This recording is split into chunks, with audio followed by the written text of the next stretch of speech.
Happy ഗാർഡനിന്റെ പുതിയ എപ്പിസോഡിലേക്ക് എല്ലാവർക്കും സ്വാഗതം. നിങ്ങൾ ഈ ചാനൽ ആദ്യമായാണ് വരുന്നതെങ്കിൽ ചാനൽ സബ്സ്ക്രൈബ് ചെയ്ത് സൈഡിൽ കാണുന്ന ബെൽ ബട്ടൺ അമർത്തിയെന്ന് ഉറപ്പുവരുത്തുക. എങ്കിൽ മാത്രമേ ഈ ചാനലിൽ വരുന്ന പുത്തൻ വീഡിയോകൾ നിങ്ങൾക്ക് നോട്ടിഫിക്കേഷനായി നിമിഷനേരം കൊണ്ട് അറിയാൻ സാധിക്കൂ.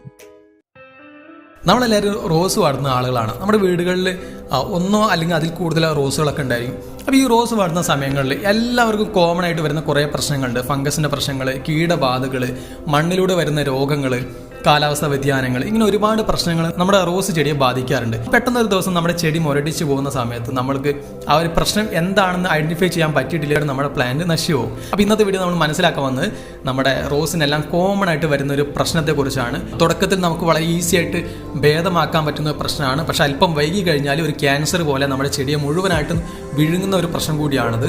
അപ്പോൾ അതെന്താണ്, അതെങ്ങനെ ട്രീറ്റ് ചെയ്യാം, എന്തൊക്കെ കാര്യങ്ങൾ നമ്മൾ ശ്രദ്ധിക്കണം എന്നൊക്കെ നമുക്ക് ഇന്നത്തെ വീഡിയോയിൽ ഡീറ്റെയിൽ ആയിട്ട് മനസ്സിലാക്കാം. അപ്പോൾ വീഡിയോ തുടങ്ങുമ്പോൾ ഒരു കാര്യം പറയാം, ഈ ഒരു വീഡിയോ കുറച്ച് ലെങ്തി ആയിട്ടുള്ള ഒരു വീഡിയോ ആവാൻ ചാൻസ് ഉണ്ട്, നിങ്ങൾ ക്ഷമിക്കുക എന്നിട്ട് വീഡിയോ കാണാം. അപ്പോൾ നമുക്ക് നേരെ വീഡിയോയിലേക്ക് കിടക്കാം. അപ്പോൾ നമ്മുടെ റോസിനെ വളരെ പെട്ടെന്ന് ഫംഗസ് ആക്രമിക്കാറുണ്ട്, കീടങ്ങൾ ആക്രമിക്കാറുണ്ട്. ഇതെല്ലാം നമ്മൾ കൃത്യമായിട്ട് കണ്ടെത്തി ഐഡന്റിഫൈ ചെയ്ത് കൃത്യമായിട്ട് നമ്മൾ ട്രീറ്റ്മെന്റ് കൊടുക്കുകയാണെങ്കിൽ നമ്മുടെ റോസ് നന്നായിട്ട് ബുഷായിട്ട് പൂക്കൾ തരും. അപ്പോൾ ചില സമയങ്ങളിൽ നമ്മുടെ റോസിന് വരുന്ന പ്രശ്നമാണ് നിങ്ങൾ ഈ വീഡിയോ കാണുന്ന തരം മുരടിപ്പ്. പലരും വിചാരിക്കുന്നത് ഫംഗസിന്റെ പ്രശ്നം കൊണ്ടാണ്. ഫംഗസിന്റെ പ്രശ്നം കൊണ്ട് ഇത്തരം മുരടിപ്പ് വരാറുണ്ട്. പക്ഷെ നമ്മളൊന്ന് ശ്രദ്ധിച്ചു നോക്കി കഴിഞ്ഞാൽ നമുക്ക് മനസ്സിലാക്കാൻ പറ്റും ഇതൊരു ഫംഗസിന്റെ പ്രശ്നമല്ല എന്ന്. ഇതിന്റെ ഇലകൾക്ക് രൂപ വ്യത്യാസം ഉണ്ടായിരിക്കും, വലിപ്പ വ്യത്യാസം ഉണ്ടായിരിക്കും, നിറ വ്യത്യാസം ഉണ്ടായിരിക്കും. കൂടാതെ തണ്ടുകൾക്ക് ചെറിയ ഡാമേജുകൾ വന്നിട്ടുണ്ടായിരിക്കും. പൂക്കൾ ശരിക്കും വലിപ്പം എത്താതെ കൊഴിഞ്ഞു പോകുക, നിറ വ്യത്യാസം, ഇതൊക്കെയാണ് ഈ ഒരു മുരടിപ്പിന്റെ ലക്ഷണങ്ങൾ. ആദ്യ നോട്ടത്തിൽ ഇതൊരു ഫംഗസിന്റെ പ്രശ്നം പോലെ തോന്നിക്കെങ്കിലും ഇതൊരു ഫംഗസ് പ്രശ്നമല്ല. ശരിക്കും പറഞ്ഞാൽ അതിന് ഇംഗ്ലീഷിൽ വിളിക്കുന്ന പേര് ത്രൈപ്പ് ഇൻഫെസ്റ്റേഷൻ എന്നാണ്. അതായത് ഇലപ്പേനുകൾ നമ്മുടെ ചെടിയിൽ വന്നിട്ട് ചെടിയുടെ ഇലകൾക്കടിയിൽ ഇരുന്നിട്ട് നീരൂറ്റി കുടിക്കുന്ന ഒരു പ്രശ്നമാണിത്. റോസൊക്കെ വളർത്തുന്ന ഒരു ബിഗിനറൊക്കെ ആണെങ്കിൽ വളരെ പെട്ടെന്നൊന്നും ഈ ഒരു പ്രശ്നം മനസ്സിലാക്കിക്കൊണ്ട് ട്രീറ്റ്മെന്റ് കൊടുക്കാൻ പറ്റില്ല. അപ്പോൾ ഇതിന്റെ ഫസ്റ്റ് സ്റ്റേജ് എന്ന് പറഞ്ഞു കഴിഞ്ഞാൽ നമ്മുടെ ചെടിയിൽ തളിരിലകൾക്ക് ആണ് ഈ ഒരു പ്രശ്നം വരാറുള്ളത്. നമ്മുടെ ചെടിയുടെ തളിരിലകളെ ബാധിച്ചിട്ട് തളിരിലകൾക്ക് ഡാമേജ് വരുത്തും. സൂര്യപ്രകാശം നേരിട്ട് ഏൽക്കാത്ത ഭാഗങ്ങളിലാണ് കീടം വന്നിരിക്കുക.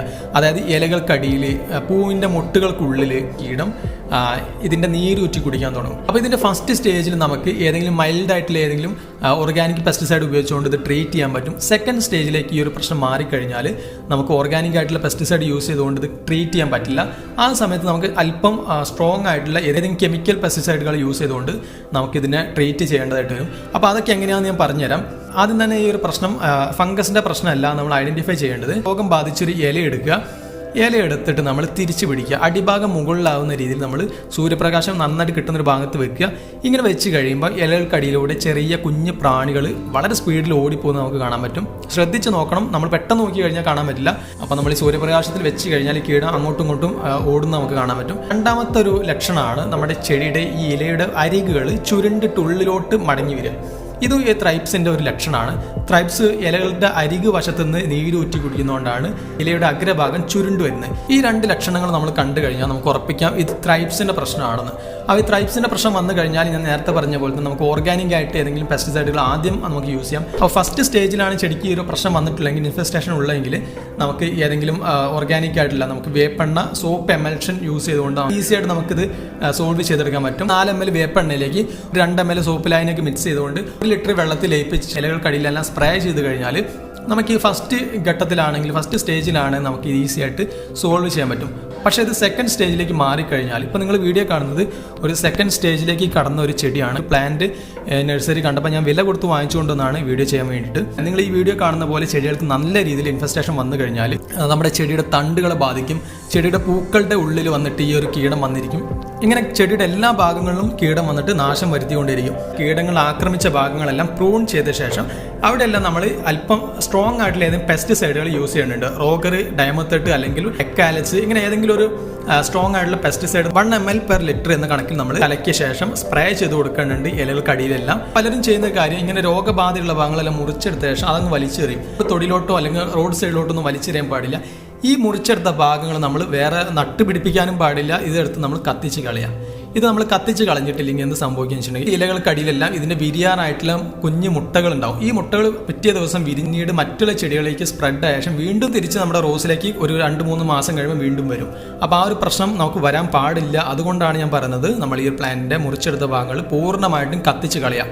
ഇങ്ങനെ ചെയ്ത് കഴിഞ്ഞ് ഏകദേശം ഒരാഴ്ച കഴിയുമ്പോൾ തന്നെ പുതിയ മുകുളങ്ങൾ നമ്മുടെ ചെടിയിലുണ്ടാവും.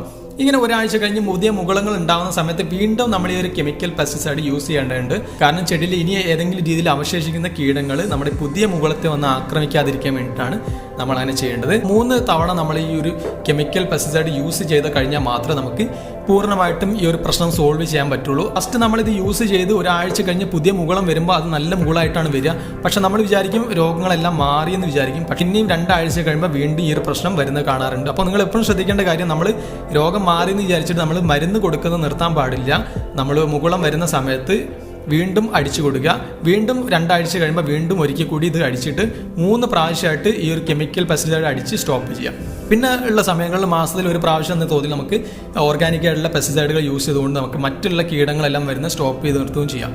അപ്പോൾ അങ്ങനെയാണ് നമ്മൾ ഇതിൻ്റെ കാര്യങ്ങൾ ശ്രദ്ധിക്കേണ്ടത്. ഇത് നമ്മൾ ശ്രദ്ധിച്ചിട്ടില്ലെങ്കിൽ എന്തായാലും നമ്മുടെ റോസ് തോട്ടം നശിപ്പിച്ച് കളയാൻ കെൽപ്പുള്ളൊരു കുഞ്ഞു കീടമാണത്. നമ്മൾ നിസ്സാരവൽക്കരിച്ച് കഴിഞ്ഞിട്ടുണ്ടെങ്കിൽ നമ്മുടെ റോസ് എല്ലാം ഒറ്റയടിക്ക് നശിച്ചു പോകും.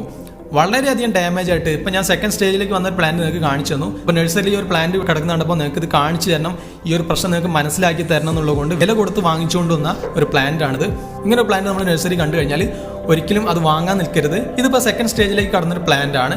3rd സ്റ്റേജിലേക്ക് ഈ ഒരു പ്രശ്നം മാറി കഴിയുന്നുണ്ടെങ്കിൽ എന്താ സംഭവിക്കുന്നുണ്ടെങ്കിൽ പുതിയ ഇലകൾ ഈ ചെടിയിൽ വരില്ല, ഏകദേശം നശിക്കാറായി നിൽക്കുന്ന ഒരു അവസ്ഥയായിരിക്കും. അപ്പോൾ 3rd സ്റ്റേജിലേക്കൊന്നും പ്ലാന്റ് മാറാതിരിക്കാൻ നിങ്ങൾ ശ്രദ്ധിക്കുക.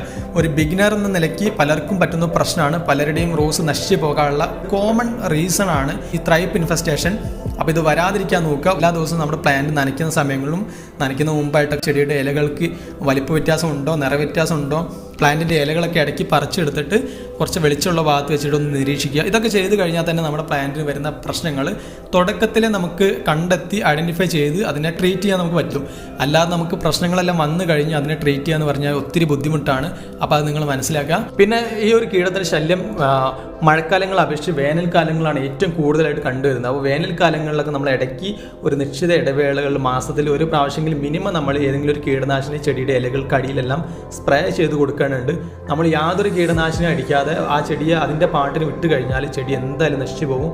അത് ത്രൈപ്സ് അല്ലെങ്കിൽ മറ്റെന്തെങ്കിലും ഒരു കീടം വന്നിട്ട് നമ്മുടെ ചെടിയെ ആക്രമിക്കും. അപ്പോൾ അതിന് നമ്മൾ വിട്ടുകൊടുക്കാതെ നമ്മൾ എപ്പോഴും കെയർ ചെയ്യുക. ചെടികൾക്ക് എപ്പോഴും നമ്മൾ പ്രശ്നങ്ങളില്ലെങ്കിൽ പോലും ഇടയ്ക്ക് കീടനാശിനി അടിച്ചു കൊടുക്കുന്നത് മറ്റുള്ള കീടങ്ങൾ നമ്മളെ ചെടിയെ ആക്രമിക്കുന്നത് സ്റ്റോപ്പ് ചെയ്യാൻ അത് ഒത്തിരി സഹായിക്കും. അതുപോലെ തന്നെയാണ് ഫംഗിസൈഡിൻ്റെ കാര്യം. നമ്മൾ ഫംഗിസൈഡും ഇടയ്ക്ക് നമ്മൾ മാസത്തിൽ 2 പ്രാവശ്യം മിനിമം നമ്മൾ സ്പ്രേ ചെയ്ത് കൊടുക്കേണ്ടതുണ്ട്.